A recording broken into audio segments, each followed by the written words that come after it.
Well, guess I gotta build one. Hey, fellow prop builders, you're just in time. Hey, working on our latest film, I realized we're missing something very important to our next piece. That is an old-fashioned phonograph. If those of you don't know what a phonograph is, one, Google it, and two, you can take a look at one right here.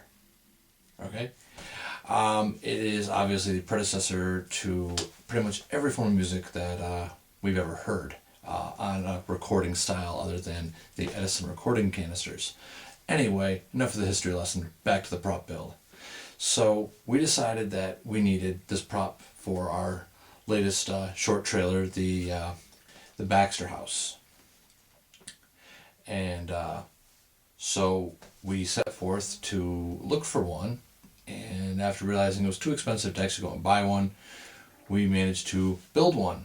And as you can see here, it works pretty good. It's a full piece. It's got a lot of little details to it and everything. And one of the unique features of this piece is that you can actually turn it on, not with a crank of course, but an electrical motor put into the base of it.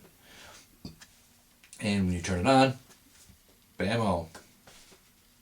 Twinkle, twinkle, now we made this out of a few very crude items. The actual carousel for the record itself was a piece of shaved wall foam insulation covered with acrylic paint, because if you've seen my other build on how to do the Ghostbuster pack, I warned you that foam and spray paint usually don't mix. The pedestal for the horn is all PVC piping. You can buy probably the whole thing for, I'd probably say under $5. The lumber, I had bought some small, thin, quarter-inch ply. Worked great. The most expensive part of that, I think, was the molding along the base to make it look authentic. And the graphics for the RCA records, I just was a bit of clip art I found online. The most intricate part of the build, which fortunately was for me, was not anything I had to build, but was the horn itself.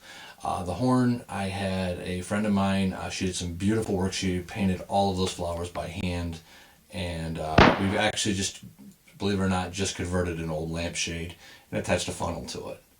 For the actual spinning mechanism, we just took a old fan I had laying around and ripped the motor out of it and put it on there. The head of the arm for the record, that is actually just two bases of two soda cans cut off and glued together. Now, if this is something that's really awesome and something you really want to try, I will put out the small bit of air of caution that you want to do two things. One, when you cut the can, don't slice your finger off. I actually was working on it today, and I mean, as you can see, it did draw some blood, but you may not want that. And of course, you also want to make sure that your wheel on your motor is as centered as possible. Otherwise, you get a lot of wobble, and if it wobbles a lot, it's not going to work as well, and it looks weird and stuff like that. Unless that's the look you're going for, then that's perfect. Well, I hope you enjoyed our short little prop build here today, and any questions, just leave a comment down below. Otherwise, you now know how to build a phonograph if you need one for your spooky haunted mansion or Halloween prop. All right, well, happy building, and we'll see you next time.